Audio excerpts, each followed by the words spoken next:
1946년 출간된 이 책은 3년 동안 다카우와 다른 강제 수용소가 있는 아우슈비츠에서 보낸 체험 수기입니다.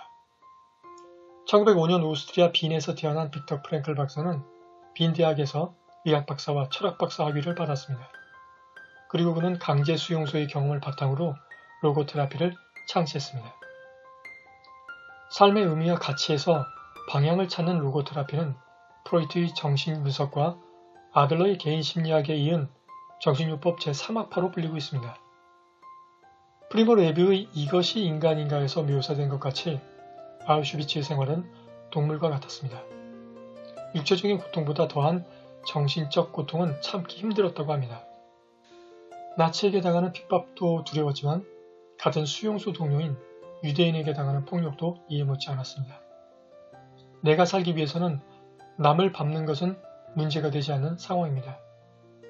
그런데도 빅터 프랭클 박사가 견딜 수 있었던 것은 의미라는 단어 때문입니다. 이 책의 가장 핵심이기도 합니다. 그러나 삶의 의미만 있으면 작가처럼 죽음의 문턱에서도 살아 돌아올 수 있었다고 생각하면 안 된다고 봅니다. 작가는 의미를 죽음보다 위에 놓고 있습니다. 죽는 상황에서도 의미를 부여할 수 있으면 죽음까지도 받아들일 수 있다고 말합니다. 사실 빅터 프랭클 박사가 생존한 것은 운 때문인 부분이 많다고 볼 수 있습니다. 종전이 가까워 오면서 남은 생존자들이 트럭에 올라타 이동할 때 자신과 동료들이 누락된 것에 분노했습니다. 하지만 정작 마지막까지 생존한 것은 자신들이었다는 사실에 가슴을 쓸어내립니다. 살았다는 희망에 떠났던 사람들은 나치에 의해 몰살당했던 것입니다. 책에서 작가는 생사가 결정되는 문제에서 인간의 선택이 얼마나 불확실한지를 깨달았다고 말합니다. 의미라는 것은 삶을 지탱해주는 힘입니다. 작가는 삶이 일시적이든 미정이든 의미를 갖는다면 행복감마저 느낄 수 있다고 강조합니다. 인생을 풍요롭게 만듭니다. 의미는 남이 강제하는 것이 아니라 오로지 자신의 선택이라는 점에서 극한 속에서도 여전히 남아있는 우리의 자유라고 할 수 있습니다. 저는 죽음의 수용소에서를 통해 삶의 의미의 중요성을 깨달을 수 있었습니다. 그러나 여전히 삶의 의미가 죽음마저 초월할 수 있다는 작가의 말이 이해되지 않았습니다. 하지만 다음과 같은 작가의 말로 깨달을 수 있었습니다. 작가는 삶의 의미에 대해 질문하는 것을 중단하라고 말합니다. 저는 평상시 삶의 의미를 찾고 질문하고 있었습니다. 물론 이것도 틀린 방법은 아닙니다. 하지만 행복이나 삶에 대한 희망이 없으면 무너질 것 같은 느낌이 들곤 했습니다. 작가는 말합니다.